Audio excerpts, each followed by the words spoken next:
Spectrovision Radio. As a part of Robert Monroe's journeys into the non-physical dimensions, on several occasions he visited a place that we would call the afterlife. It's where souls go once they depart this physical sojourn and leave their physical body behind, and they ascend up to what we call the spirit world. And he was able to explore these regions of the non-physical part of our universe and see how it works, what's there, who's there, and actually get some insight from the managers, the messengers of this place. And he was told to bring this information back and tell living humans what to expect on the other side, so that whenever they do pass and they do make this transition from the physical reality to the non-physical, they know what to expect and they can think more clearly and make better decisions knowing what awaits them.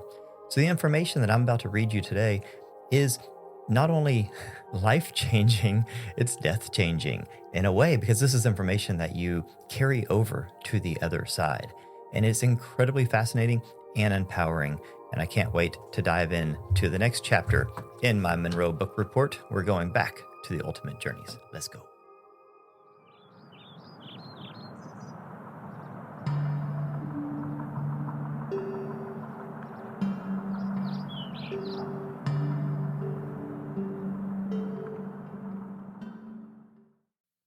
Hello, friends, and welcome to another exciting episode of Conscious Observers. We're going to do another book report, back to book number 3 in the series, Ultimate Journey from Robert Monroe. And this is one of my favorite chapters by far. It ties in something called the park with something called the hill. Okay, so if you watch the Telepathy Tapes, you know that there is a place in the astral or in the non-physical that the children go to called the hill. And this is sort of their meetup spot.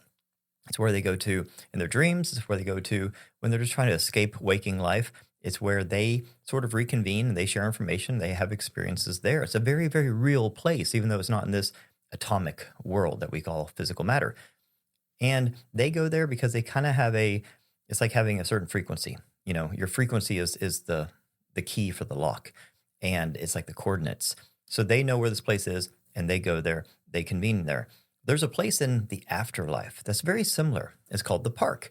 And the park shares a lot of characteristics with the hill, except instead of it being more of a exclusive place for these particular people to come and feel safe, it is for everybody. And it's meant for everyone to go there. It's like a way station that you go to after the big transition from life to death for you to calm down, get your bearings, meet with some guides and some other people, and then have time to rationally, logically plan out your next steps. It's just a in-between area. And what's really cool about it is there's so many areas of it, not just a park. I mean, it keeps going. It's a very big system that's all interconnected. And so many of the areas that are adjacent to it and joined to it are human created. And that's what we find out in this chapter, is that even in the afterlife, you have free will and you have creativity, but you have even more creativity than you have here, because you have ability to create at the speed of thought and to make things that are just impossible to make here. So humans make different areas of the park that are realer than real, that you can visit, but they are human constructions. And it's just fascinating. So let's dive in to chapter 17. This is called More Work in Progress. The chapter names don't really make any sense. That's just a theme with Robert Monroe. His chapter names are whack. But this chapter is one of the most profound chapters ever, because he's getting to the end of his life at this book, and he knows that the clock is ticking, and he's starting to put a lot more emphasis on the afterlife, what happens after death, where to go, what happens, all those kinds of things. So that's what this whole chapter is about. And it's just mind-blowing. So let's go. I'm just going to read the whole thing and stop sometimes. Having reviewed as best I could the very little that was available on the subject of life beyond in the Earth life system, I decided that reversion to a personal inventory was the only way. What I was seeking had become a kind of death insurance, and personal circumstances now indicated that the need for this was pressing. My core self told me it was not as difficult as I seemed to think it was, and with this in mind, I began my search. There was a small group of those whom I knew well that I had actually contacted after their physical exit during an out-of-body experience. This group included my father, who died after a year of incoherent suffering as a result of a stroke. I found him in a small room with one window, apparently recuperating, and he had extended warm greetings. There was also an engineer friend, Charlie, who died after a heart attack, and whom I discovered in a cabin on an ocean shore. My pilot and research friend, Agnew, whom I met months after his fatal plane crash in what appeared to be a research laboratory. Very excited about a new project. And Dick, my MD friend, who died from abdominal cancer, and whom I found looking younger and fit talking with two other men in what seemed an office. I also briefly met my mother, although this was not during an OBE. She appeared in the front passenger seat of my car as I was driving to work, just a few minutes after she died in an Ohio hospital. Okay, so all these people he's talking about that he met, Agnew and Dick and Charlie, he met them in the afterlife. So they had died, and then he went to an out-of-body state to go visit them after they passed away physically. And he found them in places. And the really neat thing is Agnew was in this laboratory type place that he, created. And he was working on a new project. He was creating a new plane. And, his dad was in a cabin. And when he met his dad, he found out that his dad had built this cabin because he had suffered for like a year from the stroke and he was in immense pain. So he made this cabin by the ocean and he actually created the ocean. And it's really funny because BB goes there one time and is helping his dad create like the waves and stuff. And he makes them square and like yellow because he doesn't know what he's doing. So it just goes to show that these are like these virtual reality environments that when you pass, if you don't get stuck in a belief system, like that's what he's talking about at the beginning, that none of these people were locked into belief systems. So when they pass, they go to this place in the afterlife where they get to decompress and relax. And they create this place. It's like a virtual reality. And they have full control over the look and feel of it and everything. Like his friend that was a pilot was like on a big hangar working on airplanes. His dad was just relaxing because he needed some downtime. And he created the ocean, created the log cabin. These are all human creations. So that's something to understand, that when you do pass, as long as you don't go to a automatic belief system territory based on your locked in beliefs, you'll go to a place that you get to create. It's really neat. There were others, but none I knew as well as these. As I traced what they were, as I knew them, an interesting fact emerged. Not one had been locked into a post-mortem belief system. But where had they gone and how did they get there? After all those years, I had not taken the trouble to find out. Whenever Robert visited them, he was just kind of like, this was at the beginning of his journey. So he's just like, well, this is cool. I'm here with this guy. Here's Agnew. Here's Charlie. Here's Dick. And he's talking to him. He's observing the places and everything, but he didn't really put too much thought into it because at this time he was just kind of jumping around to all these dimensions like a kid in a candy shop. And now that he himself is getting to like the end of his life, he's starting to think, okay, wait, those people had died. They were in these places. What were those places? How did they get there? What were they doing there? It's funny how death makes you think about these things that you gloss over earlier in life. While considering this, I came to realize how very few wrought in steel belief systems my parents had forced on me. There had been no fire and brimstone, no devils or angels, no preaching about an afterlife, only the process of self-determination. Neither they nor I at the time realized just how valuable their attitude was. Go through life without any real strict belief systems. It is a superpower. During nightly runs, I began the search to discover what had happened to those I had met after their Earth life system sojourn. About 3 a.m, after 2 sleep cycles, I was fully rested and relaxed. I rolled out, and with a thought I was in the blackness outside and near my physical body. It took a moment to home in on the edge of the H-band. Backing away from the H-band noise, I began to look for those who had not possessed a strong postmortem belief system. Charlie came first to mind, and with a light, quick switch focus, I was in his self-created non-physical cabin by the ocean. It was like being in a still picture. The sandy beach appeared normal, but the cabin was empty. The clouds were immobile in the sky, and the sun seemed stationary. There was no ocean breeze. Charlie was gone. If he had been there, everything would have been in motion. How crazy is that? So Robert's visiting this place that Charlie made. And when Charlie was there last time, when Robert visited him last time, the waves were rolling, the wind was blowing, everything, the sun was shining. Now Robert's there, and all those elements are there, but nothing's moving. They're all static. There's no life to it. Like Charlie was the one animating all this with this consciousness. Then I noticed what to me was an anomaly. I could feel sand under my feet. I looked down. My feet were there. Bare feet. I wiggled my toes and dug them into the sand. It was altogether natural. To one side was a stretch of grass. I walked, not floated, over to the grass and stepped on it. It felt just like real grass. I bent down and plucked a blade, belatedly realizing I also had a hand. I put the grass in my mouth and chewed. The taste and texture were real. It was indeed grass, living and growing. The Charlie I knew never indicated he could create living organisms, yet here was the evidence. And there was my automatic assumption of a physical form, which was unusual to say the least. What kind of energy field had Charlie generated? It was certainly not a belief system, as I had not been conditioned to expect what I found. As I left, slowly and deliberately, my sense of a physical body faded. I checked the location and found it was just inside the H-band noise barrier, within the human radiation band of the M-field spectrum. In the following weeks, I tried to discover where Charlie had gone. Try as I might, I could find no trace of him anywhere. The next person I sought was my father.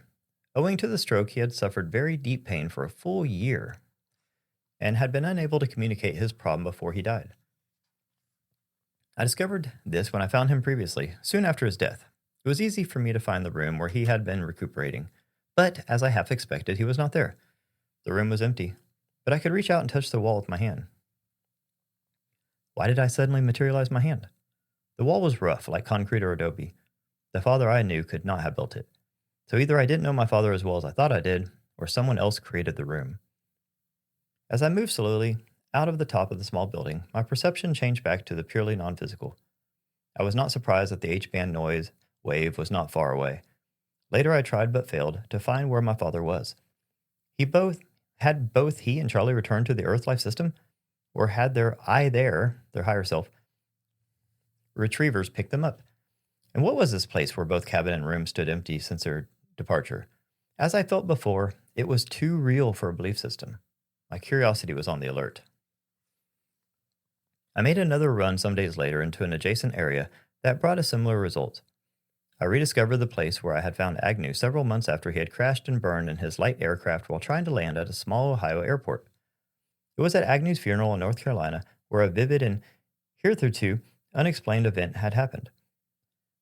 Just as his casket was being lowered into the grave, a low-flying twin Beech aircraft flew over the site. It was exactly the same model with the same color and markings as the one Agnew had flown. It waggled its wings and flew off into the distance. His widow broke into sobs, and all of us who knew him were moved to tears. Later, we checked all airports within a radius of 300 miles. There were no records of any twin Beech takeoffs or landings. So his really good friend, this is wild. So Robert Monroe flew gliders, those planes that detach from other planes and glide down. They're really cool. So that's what Robert Monroe flew. And one of his friends died in a plane crash, Agnew. And when they're at his funeral, right over them, this twin Beech aircraft, which is a very distinctive aircraft. And these people are all pilots, so they know planes. And it's the exact same plane that Agnew flew. And everyone saw it. This wasn't just Robert Monroe. Because like you said, him and all of his friends saw it. This is at the funeral. And his wife saw it and broke into tears.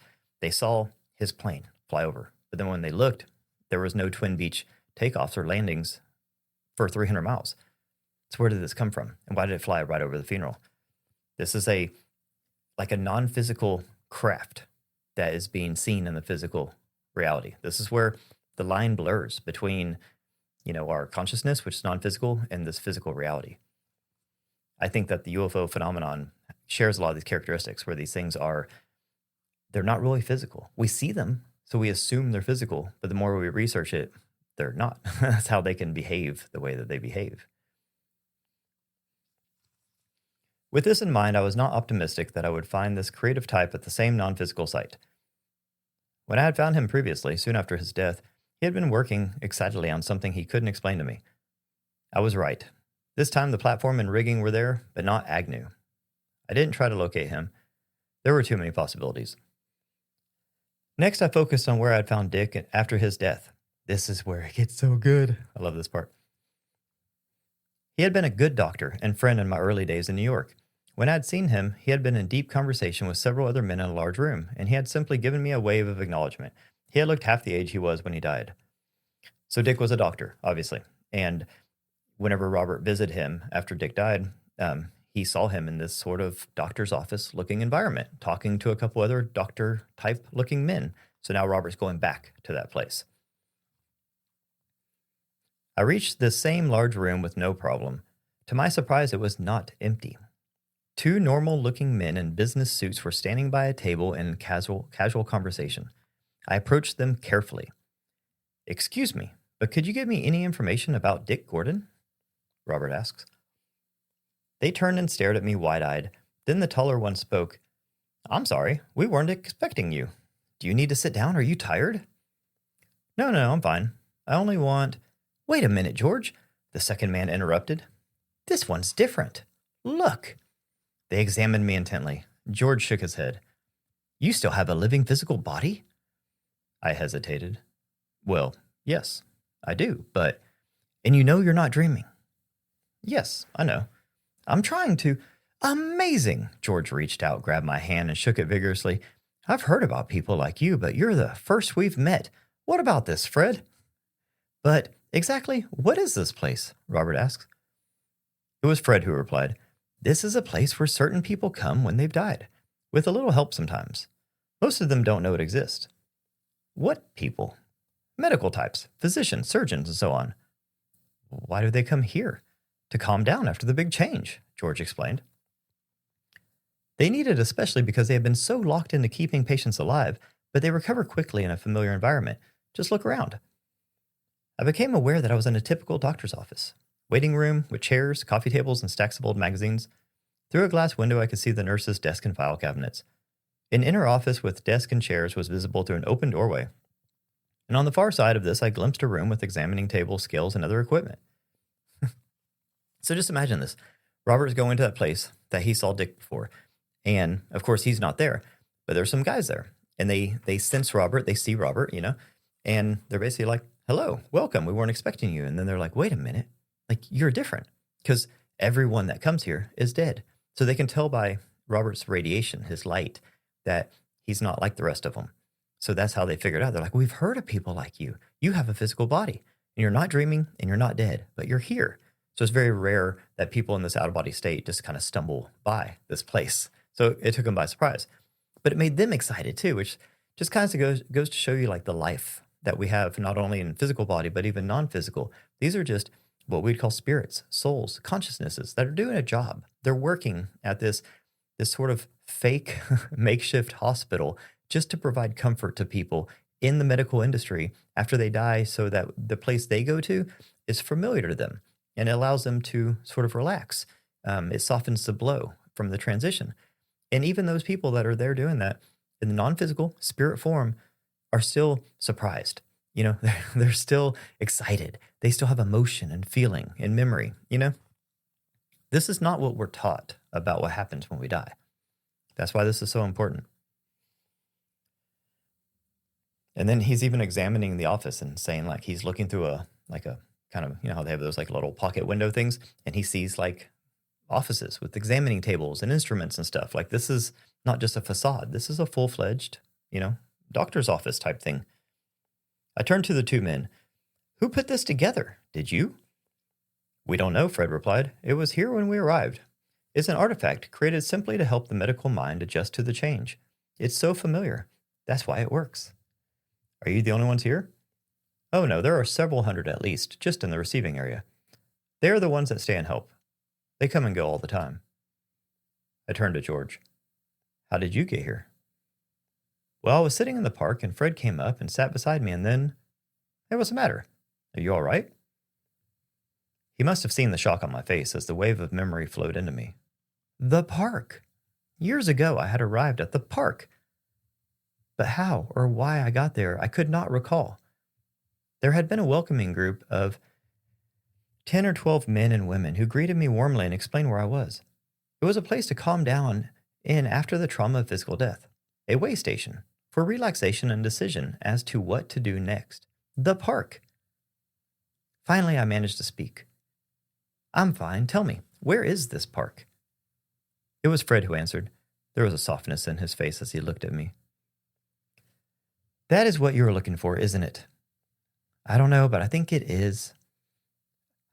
He waved his arm at the door behind him. Just go out, turn left, and follow the path through the woods. It's not far. I was deeply grateful. Thank you. Thank you both. I may see you again, even if I'm not a doctor. So obviously, as soon as he said park, all these emotions and memories flooded back to Bob. Earlier in one of, I think, the second book, he visits the park and, he knows it's a special place. He's greeted by a big group of people. They tell him all sorts of information about him, about his name, which is Ashanine, is his actual soul name, all sorts of information. But he didn't know where the park was, the significance of it, or anything. So now he's going to go back to the park with this new mindset. George patted my shoulder. Come back when you get a chance. If you find a lonely physician, bring him along too. I went outside, turned left, and there was indeed woods with tall trees, most of them familiar to me. A path led through an opening, and I followed it. Although I was eager to hurry, I decided to remain walking. The feel of the leaves and grass against the soles of my feet was much too good. My feet were bare. As I walked on, a gentle breeze touched my head and chest. I could feel. Just as with my bare feet, I could feel.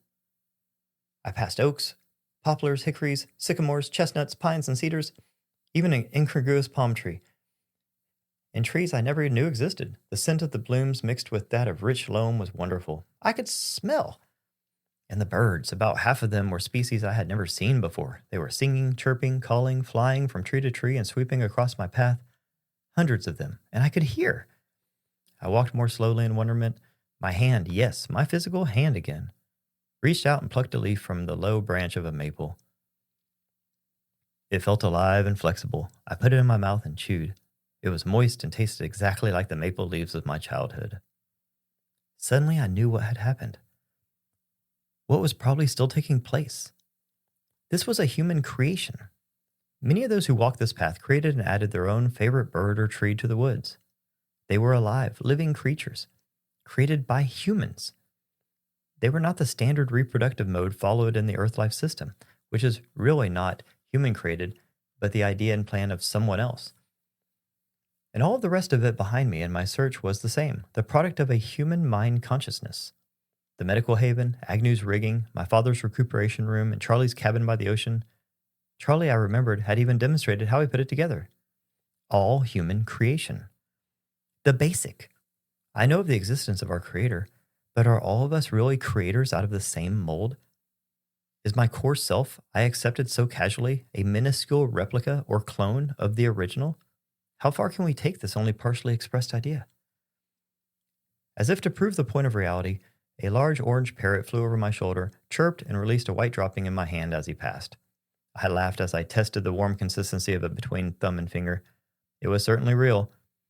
I walked on, wondering how many human-created animal friends were in the woods when I came to a bend in the path and the trees ended. Before me was the park. Wow. So he's having this realization that all of these things, all these places he explored in the afterlife and these other adjoining dimensions are still a part of Earth. So you got to look at Earth as you got the physical Earth, and then around it you have what we call the spirit world. And the spirit world is just like another layer of Earth. It's inhabited by human consciousnesses. They're a non-physical state. They're either sleeping, dreaming, some altered state of consciousness, or they're dead, just a consciousness that's disembodied, not a physical body. Or you're in the Earth sphere where you're in physical form. But both ways, it's humans. It's human consciousnesses, just in physical or non-physical form. So much of the places that he was exploring and discovering were human-created places, like these virtual realities created by humans. Obviously, you can go past all that into other dimensions that have nothing to do with humans, but a lot of what we explore in the astral and the dream state are human creations. Pretty wild when you think about it, huh? So now we're getting to the really good part. Before me was the park. It was the same as when I had visited many years ago, with winding walks, benches, flowers, and shrubbery, different colored grass lawns, clusters of stately trees, small streams and fountains, and with a warm sun overhead among small cumulus clouds. The park continued on a gently rolling terrain as far as I could see. As I walked down the slope to the nearest bench, I wondered what human mind or group of humans put this together. It was a magnificent creation for a lowly human. Yet I knew this was the way it had come into existence. But I had not thought of such things on my previous visit those years ago. Now I remembered. I knew why it was here. A couple of real quick things that I passed over. In the previous paragraph, he talked about a missing basic. Through so much of books 1, 2, and 3, he's told by his higher self what he calls the I there. The I there is the cluster, the culmination, the totality of all of Robert's different lives and energies on Earth and beyond. And they've been telling him that there's these something called a missing basic. So in his learning, his exploration, the thing that he needs to understand, they can't tell him. These are things that they know, but they can't tell him because you have to learn this on your own. And one of the missing basics, there's a few, I think there's 3.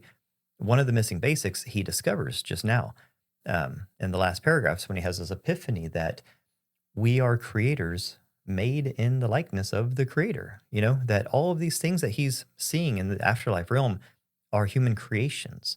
And they're not just regular creations. We created these human consciousnesses created not just rooms and hangars with airplanes and stuff, but life, creatures, birds, plants. He talks about how there's birds and plants that he's never seen before that don't exist on Earth. These are new creations that human consciousnesses and the non-physical created, which would mean that we are creators, and we're creators in the likeness of the creator, which is a very empowering, powerful, empowering thing to understand and to learn. So, this is what Gnosticism teaches, and a lot of esoteric and ancient, is what the mystery schools are all about, is that, we have a spark of divinity within us, that we're creators created in the likeness of the creator, and that we are just at the infantile stage of understanding our true human potential. And this is all starting to click in Robert. A woman rose from the bench as I approached. She was of medium height, slender, with large brown eyes and dark brown, slightly wavy hair down to her shoulders. Her face was smooth and lightly tanned, with features that seemed to have touches of the Orient, the Middle East, and Europe. She was wearing dark slacks and a hip-length jacket. Her age might be anything between 35 and 50. She was familiar. I had met her somewhere before. She smiled and held out her hand.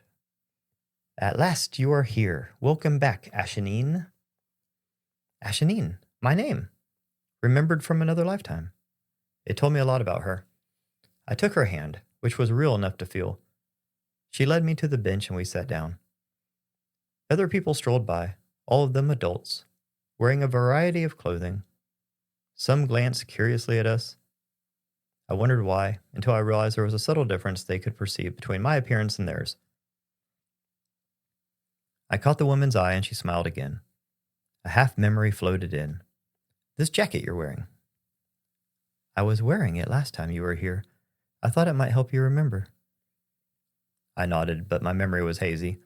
She was among the dozen people I met last time. That I was sure of. I looked at her and saw that she was smiling. Could she read my thoughts? Yes, of course I can, and you can read mine. Who are you? I am only the messenger. I am to tell you that you may by all means bring people to us. Those who are newly physically dead, we will take care of them. That is why we are here. And you may teach others to do this. How can I teach something that will seem so strange? We are sure that you can. Many of them are probably doing it now. All you need to do is help them remember. It is a wholly objective way to remove the fear of physical death. And let them know they do survive the death process? Certainly. Also, it would help them become aware of the many options they have. There are many even you have not considered, Ashenine. Or would you prefer we call you Robert? Robert or Bob, please. My physical friends call me Bob. The name Ashenine might trouble them. Some may know you by the old name. I am becoming aware of that. And I'm trying to recall your name. You are the wife of Ilion. Yes, Ilion. Mate is a better word. You are Navisi. Good. Now I need some help. The places I have visited, where my friends were, They are simply extensions of here, are they? That is so. But if they have a strong belief, they will follow that directive and go where that belief leads them. There will be others of the same belief waiting to help them. You let them go and leave them alone. That is where they belong. But all this is not just another belief, is it?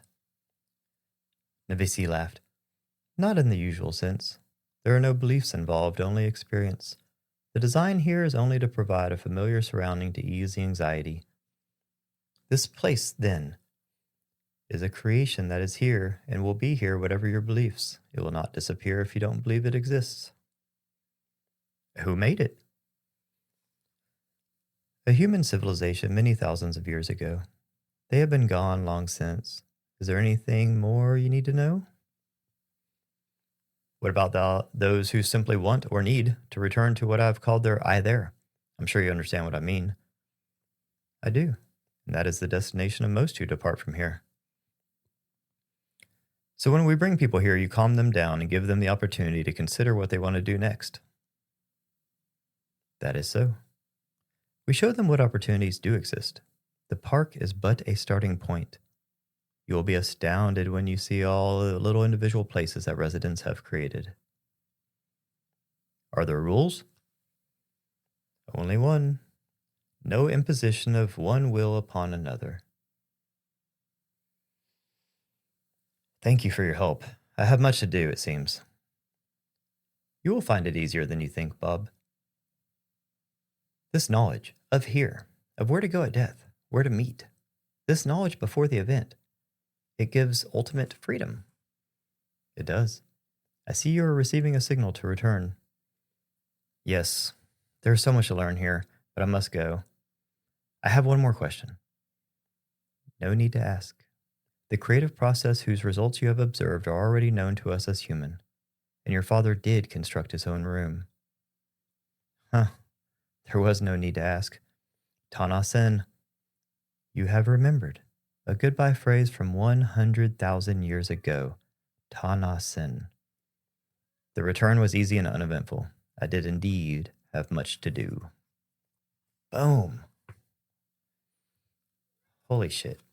So, I mean, there's so many things to touch on, but just a couple things that pop out. One thing at the end, Tana Sen, they're saying that that is a goodbye phrase from 100,000 years ago. So that's pretty cool. You learned something new today. You learned how to say goodbye. Tana Sen from 100,000 years ago. I mean, imagine what civilization that's from. I have no idea. But then basically what this woman who's saying that she is a messenger, her point of greeting, sort of attracting Robert to here, is to let him know that this place, this park, it was created by a human civilization thousands of years ago that no longer exists anymore. And they created it, and that's why it's very agnostic. It's nondescript. It doesn't have any, anything that's going to suggest that it's for one culture or one religion or one time period or anything like that. It's very just timeless and holistic. It's a place for anyone can go to relax and to be greeted by people like her that are like these guides, that are helpers, that will tell you your opportunities, your possibilities, your possible pathways, and help you make decisions of where you should go after the big change. So they wanted Robert to come there so that they could tell him to go back home and tell people about this place. Because basically, if you have a heads up, if you kind of know what's next, then it makes their job easier on the other side, because then they're not dealing with trauma as much and confusion. People can already go there and be like, okay, I already sort of know where I need to go and what's next and this, that, and the other. And so it makes their job easier. It just makes a flow easier. And then it will like lower any sort of potential trauma or anything to the consciousness of being lost or confused or scared or any of those kinds of things. So it seems like a very good thing for everyone to know that there are places like the park on the other side that you should seek out. And that, it always makes me think of the hill and the telepathy tapes, because the way they describe it is very similar, that it's a consciousness place. It's not in the physical, it's in the non-physical, and consciousnesses go there. You go there in consciousness form.